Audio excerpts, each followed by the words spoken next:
오늘 우리에게 주시는 하나님 말씀은 출애굽기 33장 12절부터 18절까지 말씀입니다. 출애굽기 33장 12절부터 18절까지 말씀, 제가 한 절 읽고 여러분들이 한 절 읽는 교독으로 우리 함께 봉독하겠습니다. 모세가 여호와께 아뢰되 보시옵소서, 주께서 내게 이 백성을 인도하여 올라가라 하시면서 나와 함께 보낼 자를 내게 지시하지 아니하시나이다. 주께서 전에 말씀하시기를 나는 이름으로도 너를 알고 너도 내 앞에 은총을 입었다 하셨사온즉 내가 참으로 주의 목전에 은총을 입었사오면 원하건대 주의 길을 내게 보이사 내게 주를 알리시고 나로 주의 목전에 은총을 입게 하시며 이 족속을 주의 백성으로 여기소서. 여호와께서 이르시되 내가 친히 가리라. 내가 너를 쉬게 하리라. 모세가 여호와께 아뢰되 주께서 친히 가지 아니하시려거든 우리를 이곳에서 올려보내지 마옵소서. 나와 주의 백성이 주의 목전에 은총 입은 줄을 무엇으로 알리이까? 주께서 우리와 함께 하심으로 나와 주의 백성을 천하 만민 중에 구별하심이 아니니이까? 여호와께서 모세에게 이르시되 내가 말하는 이 일도 내가 하리니 너는 내 목전에 은총을 입었고 내가 이름으로도 너를 알미니라. 다 같이 읽겠습니다. 모세가 이르되 원하건대 주의 영광을 내게 보이소서. 아멘. 하나님 말씀입니다. 여러분, 이전에 제가 사역하던 교회에서 함께 신앙생활을 하던 분과 대화를 나누면서 이런 얘기를 나눈 적이 있습니다. 이분이 평생에 고생을 많이 하지 않으시던 그러신 분이셨어요. 그렇게 사시다가 갑자기 여러 가지 어려운 일을 만나셨습니다. 건강의 문제도 있었고요. 부부간의 갈등도 생겼고요. 직장에서도 문제가 생겨가지고 어려운 시간을 보내고 계셨어요. 이분이 교회에서 유명했던 분이십니다. 워낙 유명하셨어가지고 그분의 사정을 교회 분들이, 교회가 좀 사이즈가 있던 교회였음에도 불구하고 많은 분들이 알고 계셨어요. 그래서 함께 중보기도 하고 있었습니다. 그러다가 어느 날 갑자기 일이 하나둘씩 풀리기 시작했습니다. 병원에 가서 검사를 했는데 결과도 좋았고요. 또 아내분과의 관계도 많이 회복이 됐고요. 경제적으로도 숨통이 트였습니다. 그분의 그런 사정을 알고 있던 터라 함께 기도를 드리고 있었기 때문에 정말 다행이다, 할렐루야, 이런 생각이 들었어요. 그렇게 점심을 같이 먹으면서 대화를 하다가 그분의 입에서 뜻밖의 말이 나와가지고 제가 당황을 했습니다. 이분이 뭐라 하시냐면은, 목사님, 그런데 일이 잘 풀리고 좋아서 너무 좋은데, 그런데 이상하게 문제들은 하나둘씩 해결이 되어 가는 것이 보이는데 요즘에 하나님이 참 멀게 느껴집니다. 이렇게 얘기하시더라고요. 그분에게 들은 그 말이 제 마음에 오랫동안 돌아다녔던 그런 기억이 있습니다. 문제는 해결이 되어가고 있는데 하나님은 느껴지지 않는 상태가 도대체 뭘까? 주로 그런 상황이 이루어지면은 할렐루야, 하나님이 너무 가깝게 느껴지지 않나요?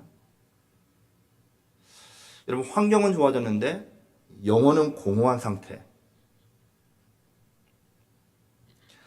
여러분, 이런 상태가 정말로 영적으로 위기인 상태입니다. 하나님 없이도 삶이 잘 굴러가는 것처럼 보이는 상태에 빠진 것이죠. 보통 사람 같으면은 말씀드렸다시피 문제들이 해결되니까는 마냥 좋아하고 하나님 감사합니다 했을 텐데, 이분이 기도하시는 분이시고 또 신앙이 있으신 분이시라 잘은 몰라도 직감은 하신 것 같아요. 여러분, 우리들은 문제가 생기거나 아니면 해결이 되어야 할 일들이 있으면 흔히 하나님, 이 문제만 해결해 주시면, 그렇죠, 이 고비만 넘기게 해주세요, 이렇게 기도합니다. 그런데 만약에 하나님께서 여러분들의 기도에 그래, 내가 그 문제 해결해 줄게, 길도 열어주고 도움도 줄게, 근데 너가 나를 찾는 것이 아니라 문제 해결을 찾으니까는 나는 좀 너에게서 떨어져 있을게 라고 말씀하신다면은 여러분들은 그것을 기도의 응답으로 생각하시겠습니까? 어떻게 생각하시겠습니까?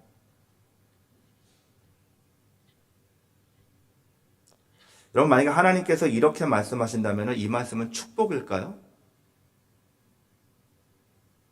어떻게 생각하시나요? 출애굽기 33장에서 하나님이 바로 이 제안을 이스라엘 백성들에게 지금 하신 거예요.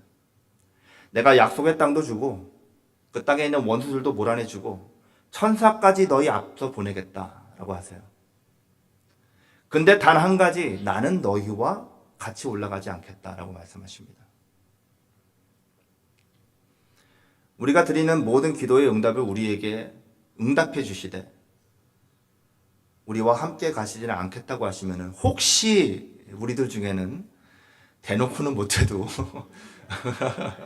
마음으로는 아싸 예, 그렇게 하실 분 혹시 안 계신가요? 할렐루야까지는 아니더라도 예. 여러분, 우리의 신앙과 교회 생활을 한번 되돌아볼 수 있기를 바랍니다. 예배는 준비가 되고요, 프로그램은 돌아가고요, 사람들은 모이고 삶도 잘 돌아가는 것 같아 보이지만 정말로 그 안에, 여러분들의 삶 안에, 예배 가운데 하나님께서 함께하고 계신가요?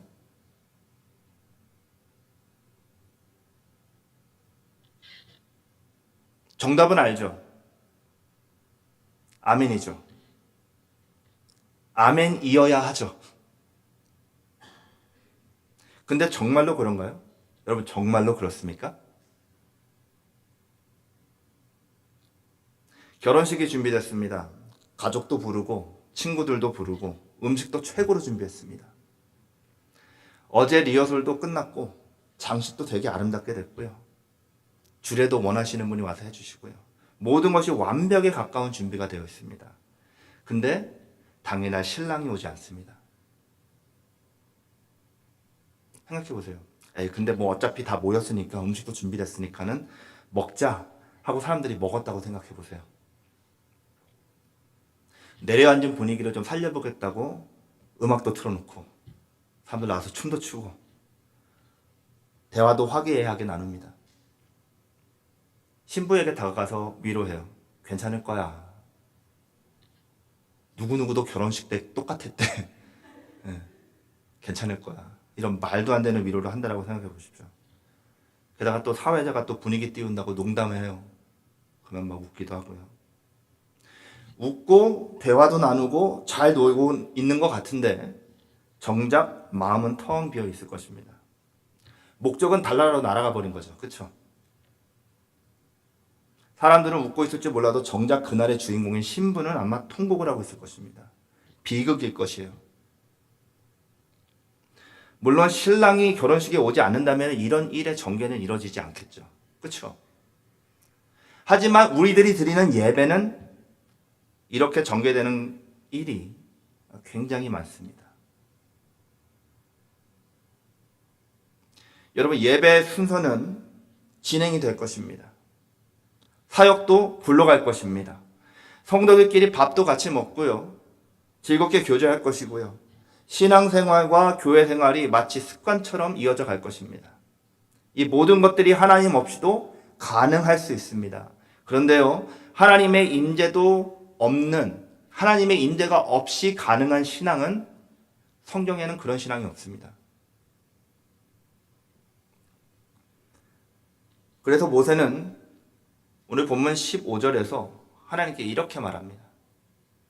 주의 임재가 우리와 함께 하지 않으시면 차라리 우리를 가나안으로 올려보내지 마옵소서. 여러분, 이 말은 불신앙이 아닙니다. 오히려 가장 깊은 신앙의 고백인 거예요.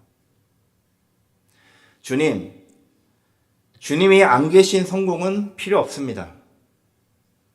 주님 없는 인생의 전진은 멸망입니다. 주님 없는 약속의 땅은 주님 계신 광야만 못합니다. 여러분, 이것이 신앙입니다. 오늘 우리는 모세의 고백 앞에 서 있습니다. 우리가 지난주 주일 말씀을 듣고 이번 한 주 동안 살아오시면서, 지난 한 주 동안 살아오시면서 하나님의 임재의 무게를 느끼셨다면, 여러분 오늘은 그 무게를 누리기 위해서 주님 멈추게 하시고 기다리게 하셔서 주님이 없이는 한 걸음도 나아가지 않게 하소서, 이렇게 기도하는 마음으로 말씀을 받을 수 있기를 바랍니다. 오늘 말씀의 출발점은요, 바로 이 임재에 대한 갈급함입니다. 여러분 무엇에 목말라 살고 계십니까? 하나님은 잘되는 인생보다 함께 걸어가는 길을 원하십니다. 성도들은 보통 인생이 잘 풀리기 시작하면 하나님께서 함께 하시는 것 같다라는 생각을 합니다. 그런데 성경을 가만히 보시면 하나님이 함께 하신다는 것과 일이 잘 된다는 것은 항상 같은 것이 아니었습니다. 오히려 성경에서는요, 하나님이 분명히 함께 하셨는데 길이 좁아지는 것이 보여요. 하나님이 분명히 말씀하셨는데 상황이 더 어려워졌던 경우들이 분명히 있습니다. 출애굽기 33장이 그 사실을 아주 노골적으로 나타냈죠. 하나님께서 이스라엘 백성에게 약속의 땅을 주시겠다고 다시 확신을 주세요. 하나님께서 친히 약속해 주신 그곳, 조상 대대로 기다리던 그곳, 젖과 꿀이 흐르는 그곳, 그들의 방황을 끝내줄 그 목적지를 주시겠다고 하십니다. 그런데 하나님께서 대답을 덧붙이세요. 나는 너희와 함께 가지 않겠다. 우리는 보통 생각하면은 약속하셨으면은 당연히 하나님께서 같이 가셔야지 라고 생각을 합니다. 그런데 하나님께서 일부러 약속의 성취와 임재의 동행을 따로 놓고 말씀하세요. 잘 들으셔야 합니다. 약속의 성취와 임재의 동행을 따로 놓고 얘기하세요. 왜 그렇게 하셨을까요? 오늘 본문 바로 전장인 32장에 어떤 일이 있었는지 아시면 돼요. 32장 말씀에 무엇이 기록되어 있냐면 금송아지 사건이 기록되어 있습니다. 모세가 하나님께 올라가가지고 시내산에 올라가가지고 율법 받으려고 올라간 40일 동안 난리가 났어요. 이스라엘이 모세의 형 아론을 시켜가지고 금송아지 우상을 만들어가지고 거기에다 숭배를 합니다. 나중에 하나님께서 진노하시죠. 모세가 내려와가지고 하나님 편에 있는 사람은 서라 했더니 레위 족속이 따로 서가지고 그 다음 많은 사람들이 죽습니다. 그리고 33장으로 넘어와가지고 하나님이 이스라엘에게 시내산에서 떠나라고 하십니다.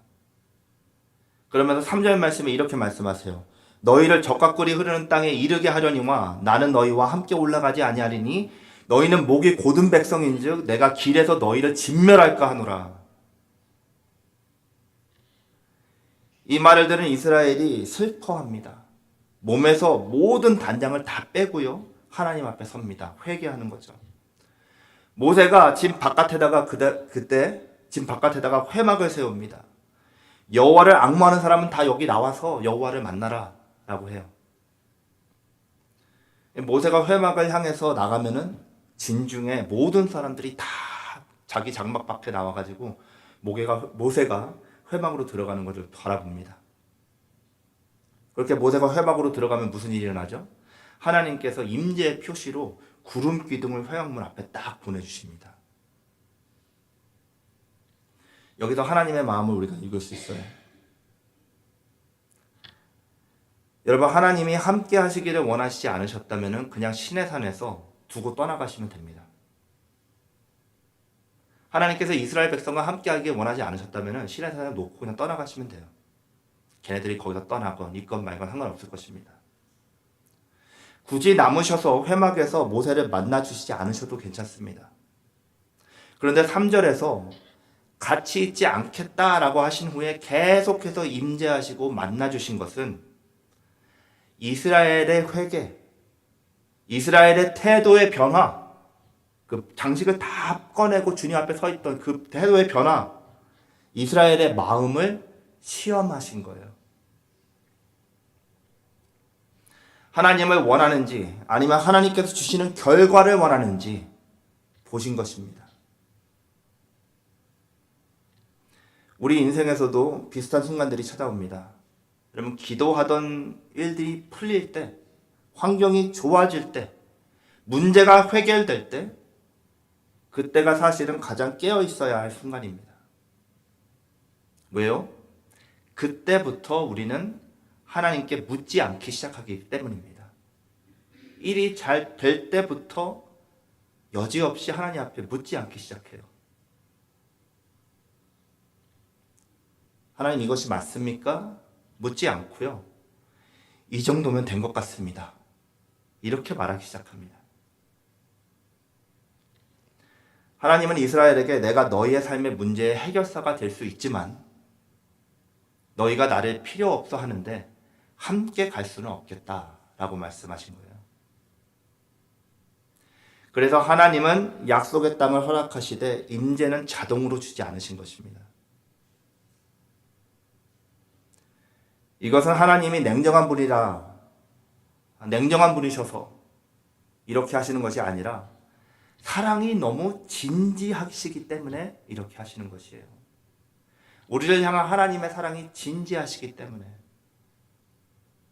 하나님은 거래를 원하지 않으세요. Let's make a deal. 이렇게 하지 않으십니다. 하나님은 우리와 관계를 갖기를 원하세요. 우리가 원하는 하나님과의 관계는 먼저 받아 누리는 관계입니다.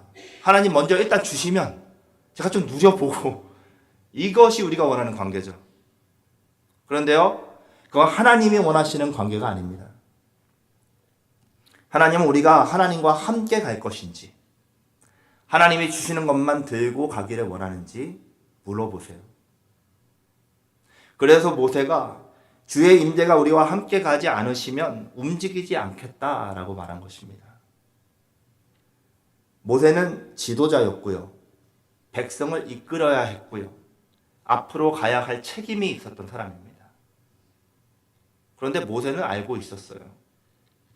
하나님 없이 앞으로 가는 것은 전진이 아니라 이탈이라는 것을 알고 있었습니다. 여러분, 오늘 우리의 삶도 마찬가지입니다.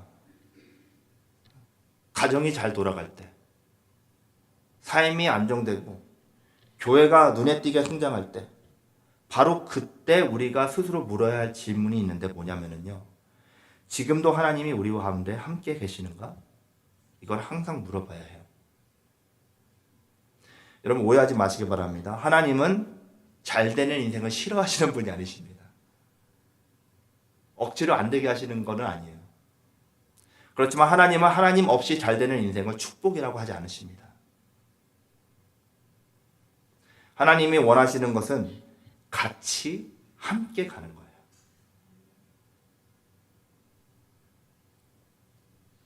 성공의 길이 아니라 동행하는 길을 원하십니다. 우리가 삶에서 이렇게 고백할 수 있길 바랍니다. 주님 안 계시면 아무리 좋아 보여도 그 길은 제가 가야 할 길은 아닌 것 같습니다. 주님과 동행하는 삶을 살기를 원합니다. 이 고백을 주님 앞에 드리면서 임재를 항상 경험하며 살아가는 우리 사랑하는 성도님들 될 수 있기를 바랍니다. 우리는 흔히 하나님의 임재를 기대할 때요, 마음이 편안해지고 부담이 사라지고 위로만 가득한 그런 상태를 기대합니다. 물론 하나님의 임재에는 위로가 있습니다. 맞습니다. 그런데 성경이 말하는 하나님의 임재는 우리를 눕히기보다는 세우십니다. 안심시키기보다는 깨우십니다. 출애굽기 34장 본문 말씀 바로 다음 장에 보시면은 하나님께서 모세에게 자신의 영광을 지나가게 하시는 사건이 기록되어 있어요. 출애굽기 34장 6절 말씀입니다. 여호와라 여호와라 자비롭고 은혜롭고 노하기를 더디하고 인자와 진실이 많은 하나님이라. 아멘. 여러분, 이 말씀을 잘 들어보면은요, 하나님은 먼저 사람을 안심시키는 말씀을 하세요. 그것으로 시작하십니다. 지금 하나님께서 스스로를 직접 뭐라고 하시면 나는 자비롭고 나는 은혜롭고 나는 오래 참된 하나님이야 라고 우리에게 말씀해 주시는 거예요. 그런데 하나님이 거기서 멈추지 않으십니다. 7절 말씀 보시면요, 인자를 천대까지 베풀며 악과 과실과 죄를 용서하리라. 그러나 벌을 면제하지는 아니하고 아버지의 악행을 자손 3, 4대까지 보응하리라 라고 말씀하세요. 근데 이 말은 절대로 하나님이 나 무서운 하나님이야, 까불지 마, 가만 안 놔도 이렇게 말씀하시는 것이 아닙니다. 이 말은 하나님을 만홀히 여기지 말라라는 거예요. 하나님은 절대로 가볍게 대할 분이 아니라는 것입니다. Do not take me lightly. 하나님의 임재는 우리의 죄를 눈감아 주시는 방식으로 나타나지 않으십니다. 오히려 하나님의 임재는 우리가 더 이상 죄를 가볍게 여기지 못하게 만들어버려요. 그래서 하나님의 임재가 임하면은 사람은 편안해지기보다는 조심스러워집니다.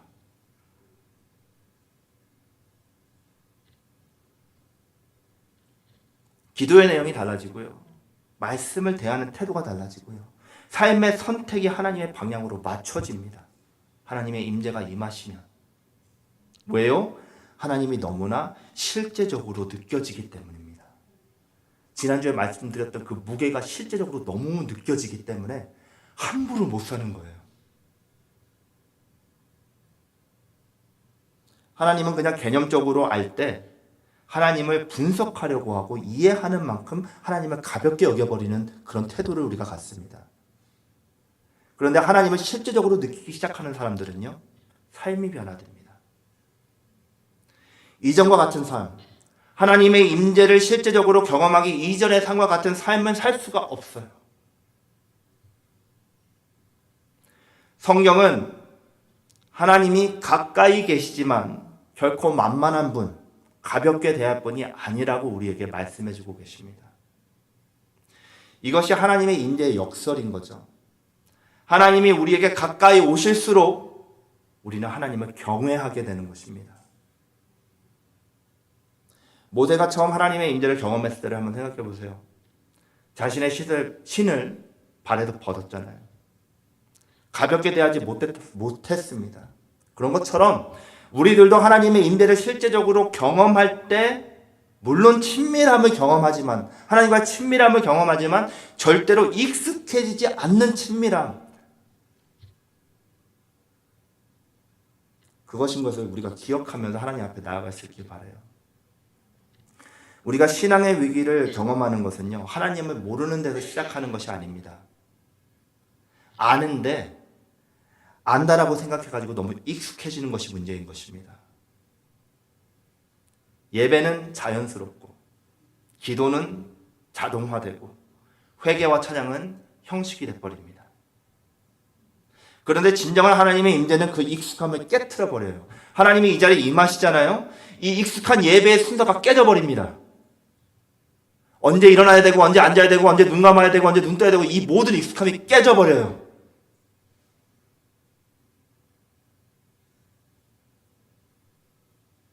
그래서 하나님의 임재하심과 그 안에 누리는 은혜에 익숙해지는 것 같을 때 우리가 구해야 되는 것이 무엇이냐? 색다른 것을 구하는 것이 아니에요. 뭔가 색다른 것을 달라고 구하는 것이 아닙니다.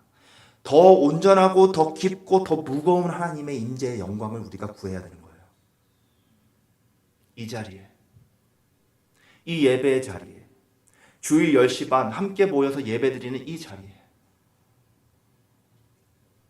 그럴 때 하나님께서는 다시 한번 우리가 누구 앞에 서 있는지를 깨닫게 하시면서 임하셔서 역사하시고 깨우시는 줄 믿으시기 바랍니다.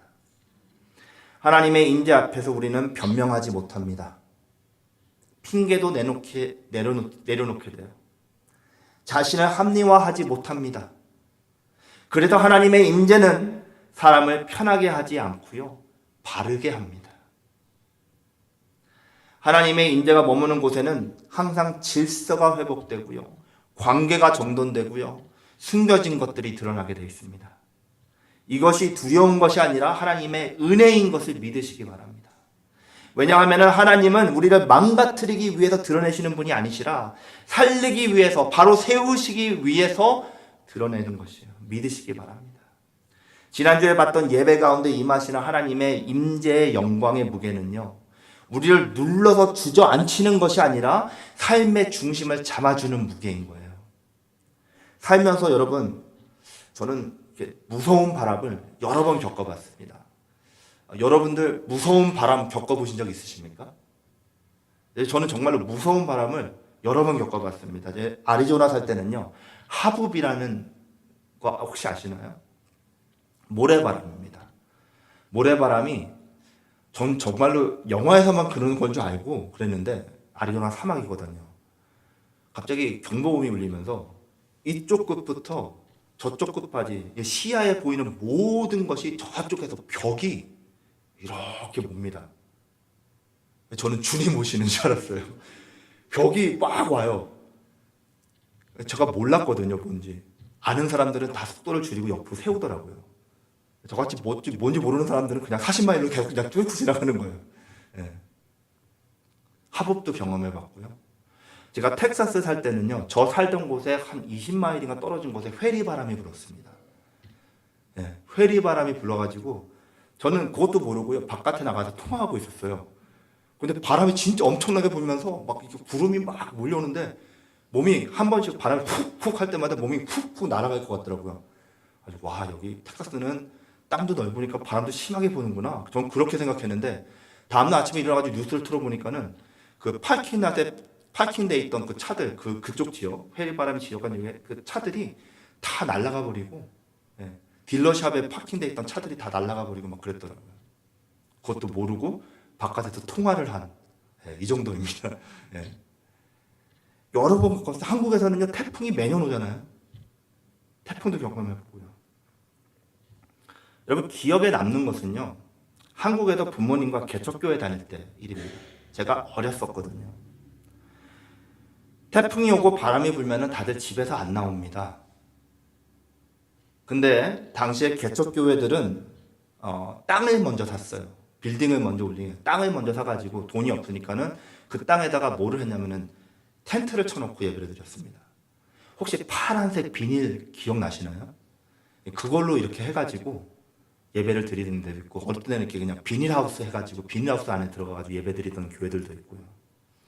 제가 다니던 개척교회는 그 파란색 천막을 서가지고 예배를 드렸었습니다. 그런데 비가 오고 바람이 심하게 불고 태풍이 오면은 다들 집에 있는데 우리 교회 성도님들은 다 교회로 모였어요. 왜냐? 바람이 불면 그 비닐 다 날아가 버리거든요. 그 비닐 못 날아가게 하려고 무게를 그 안에다 싣기 위해서 성도들이 다 와가지고, 예, 한쪽 코너씩 무거운 사람들이 앉아가지고, 예, 가운데 다 나오지는 않고 해가지고 기도했습니다.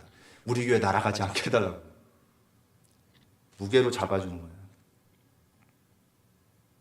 하나님의 임재와 영광의 무게가 가볍지 않습니다, 여러분. 가볍지 않은데 그것은 우리 삶을 짓누르게 하시기 위해서 오는 무게가 아니라 우리의 삶의 중심을 잡아주기 위해서 임하는 무게입니다. 인생의 돌풍이 불어오죠.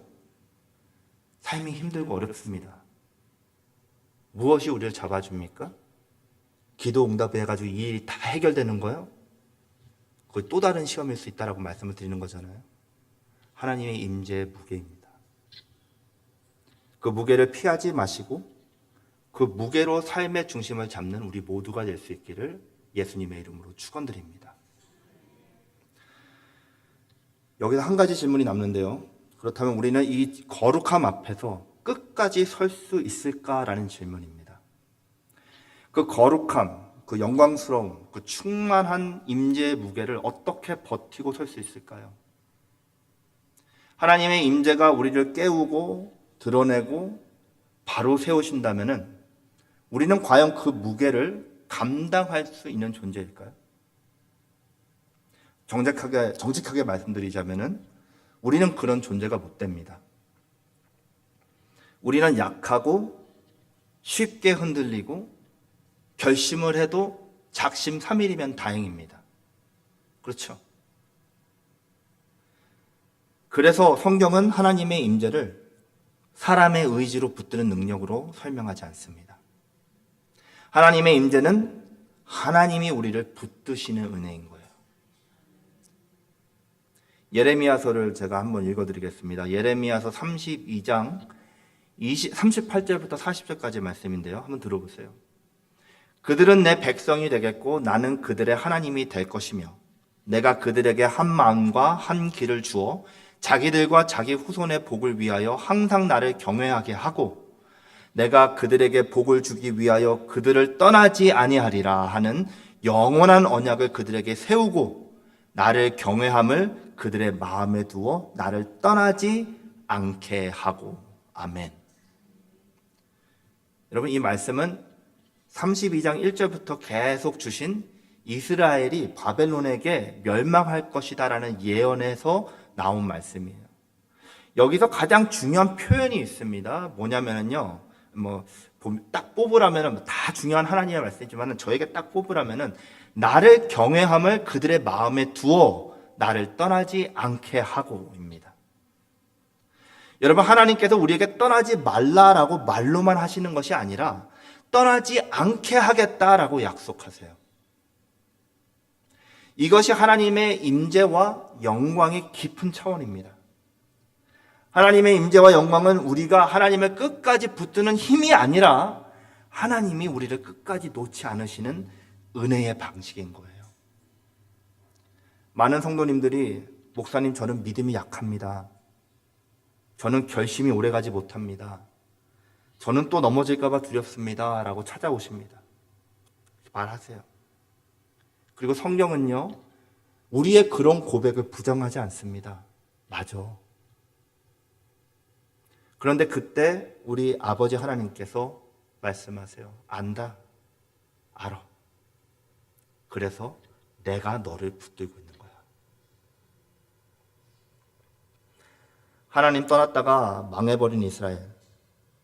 이제 하나님이 다시 회복시킬 것이지만 언제 또 다시 떠날지 모르는 이스라엘. 그 이스라엘을 하나님께서 나를 경외하는 마음을 그 안에 두어서 떠나지 않게 하겠다고 그들에게 은혜를 베풀어 주시는 것입니다.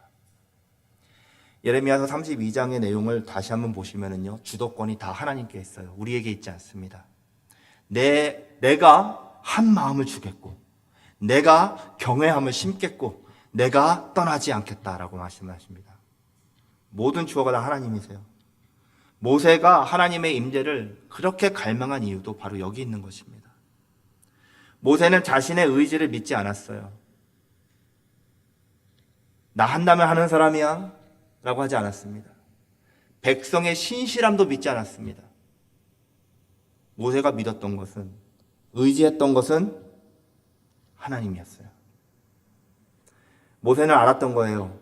하나님이 함께 하시지 않으시면 우리는 반드시 또 떠난다. 그래서 모세가 부르짖습니다. 주님, 우리와 함께 가셔서 우리 가운데 거해 주세요. 신앙생활에서 가장 위험하고 무서운 상태는요, 넘어지는 것이 아니라 떠나는 것입니다.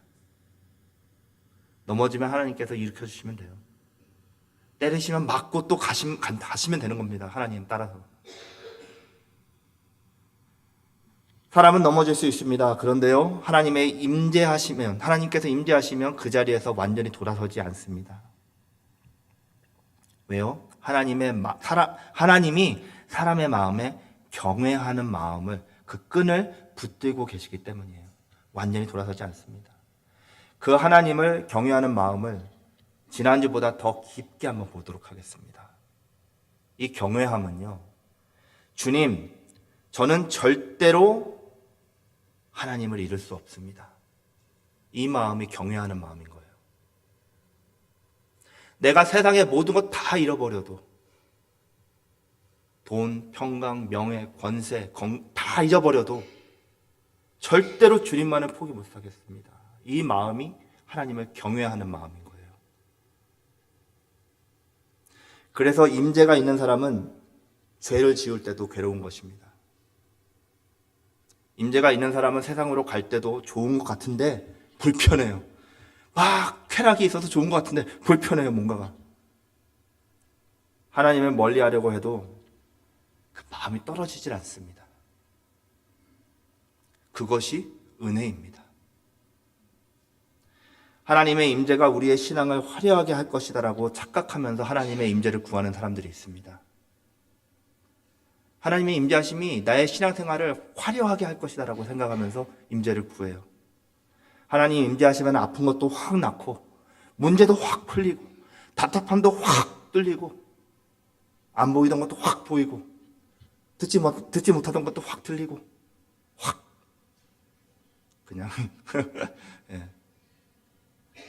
삶에 어떤 강풍이 불어와도 여러분 하나님의 임재는 이러한 우리의 종교적인 어떤 자기 만족을 채우기 위해서 임하시는 그런 임재가 아닌 거예요. 하나님의 임재는 삶에 어떤 강풍이 불어와도 온전히 주님을 향한 신앙을 지속 가능하게 하는 하나님의 은혜인 것입니다. 임재는 한 번의 눈물을 만들려고 임하는 것이 아니라 수십 년의 방향을 붙드는 은혜인 것입니다.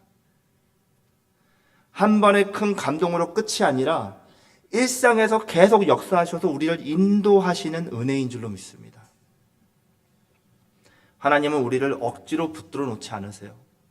하나님은 우리를 은혜와 사랑으로 붙드시는 분이시고요. 임재와 영광으로 잡아주시는 분이신 줄 믿으시기 바랍니다. 붙드시고 잡아주셔서 우리가 모두 오늘 여기까지 온 것입니다. 아직도 예배의 자리에 앉아 있는 것이고요. 영원히 하나님을 떠나지 못하는 것입니다. 우리의 신실함이 아니라 하나님의 임재가 우리 안에 있기 때문인 것을 기억하는 여러분들 되시기 바랍니다. 여러분, 우리의 삶에 주님만 계시다면 정말로 우리는 다 괜찮습니까? 굉장히 어려운 분들 계시죠? 하나님 어떻게 되신 겁니까? 라고 하나님한테 따지고 싶은 분들 계시죠? 근데 그 따질 수 있는 하나님이 여러분과 함께 계시다면 괜찮습니까, 여러분? 우리는 잘 되는 길을 원해왔고 형통한 길, 막힘이 없는 길, 안전한 길을 기도해 왔습니다. 그렇지만 오늘 말씀은 우리를 다른 자리로 데려갑니다. 그 자리는요, 세상에서 잘 되는 것보다 하나님과 함께 가는 길을 하나님 앞에 묻는 자리입니다. 모세는 분명히 알고 있었어요. 하나님 없이 약속의 땅에 들어가는 기회가 주어졌지만 그 기회는 성취가 아니라 상실입니다. 약속의 땅을 얻고 하나님을 상실하시겠습니까? 솔직히 말하면요, 우리들 중에는 하나님이라는 표를 좀 떼고 좀 복을 누려보기를 원하는 마음이 있을 수가 있습니다. 그래야 그 받은 복을 내 마음대로 좀 할 수 있기 때문이죠. 그런데 모세는 그것이 타락인 줄 알았어요. 죄로 향해서 달려가는 길인 것을 알았습니다. 그래서 모세는 말합니다. 주님 안 가시면 약속의 땅 아무 소용없습니다. 주님 같이 안 가시면 그 길은 제 길이 아닙니다. 라고 말한 것입니다. 우리의 상황으로 좀 바꿔볼까요? 주님 함께 하지 않으시면 건강도, 가족의 평안도, 성공도, 출세도, 평안한 노후의 생활도 아무런 소용없습니다. 아멘입니까? 여러분, 우리가 여기까지 온 것은 잘 붙들어서가 아니라, 강해서도 아니라 하나님이 우리를 떠나지 않게 붙들어 오셨기 때문입니다. 그래서 우리가 오늘 여기까지 있는 거예요. 우리 삶에 불어왔던 수많은 바람들을 한번 생각해 보세요. 여러분들 삶에 불고 있는 불어왔던 수많은 바람들을 한번 생각해 보세요. 전쟁을 겪으신 분도 있고요. 보릿고개 겪으신 분은 안 계시죠? 예. 어렵고 힘든 많이 지났잖아요. IMF도 넘어오고, 코로나도 이제 코비드도 넘어오고. 어느 교회 한 목사님께서 힘든 사역 끝에 번아웃 상태가 오셨습니다. 설교는 계속하지만 기도는 메마르고 사역은 굴러가는데 하나님은 멀게 느껴졌어요.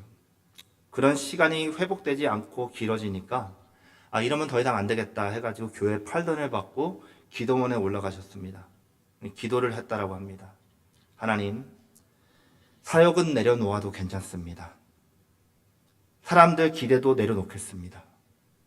그런데 하나님께서 계시지 않은 신앙생활은 더 이상 못 견디겠습니다. 주님을 포기할 수 없습니다. 이렇게 기도했다고 해요. 그때 그렇게 간절히 기도드리면서 이 목사님이 깨달은 것이 있는데요. 자기가 진짜로 원했던 것은 더 큰 사역도 아니었고 더 좋은 환경도 아니었고 하나님이 정말 함께 하신다라는 확신 하나였다라는 것이죠. 어떤 목사님의 굉장히 개인적인 내용인데 제가 어떻게 이렇게 구체적으로 잘할 수 있을까요? 제 얘기입니다. 사랑하는 성도 여러분, 오늘 우리가 구해야 할 것, 가장 많이 사모해야 할 것, 정신없이 미쳐 있어야 할 것, 하나님의 임재와 하나님의 영광입니다. 더 많은 것을 달라는 기도보다 더 깊이 함께 주시기를 기도할 수 있기를 바랍니다. 주님 계시면 광야도 괜찮고 좀 늦어도 괜찮고 멈춰서도 상관없습니다. 주님만 함께 계시다면 오늘 이 예배 끝나고 아무것도 바뀌지 않는 것처럼 보여도 괜찮습니다. 환경이 뒤집어지지 않아도 괜찮습니다. 헌데 이것 하나만은 우리의 심령에 깊이 박혀 있기를 바랍니다. 주님, 저는 주님 없으면 안 되겠습니다. 이 갈망이 우리를 살리고 이 갈망이 우리의 가정을 붙들고 이 갈망이 교회를 지킵니다. 이 갈망이 우리를 끝까지 가게 할 것입니다. 주님과 함께 하려는 그 임재를 향한 갈망이 우리 가운데 충만히 넘쳐날 수 있기를 예수님의 이름으로 축원드립니다. 함께 기도하시겠습니다.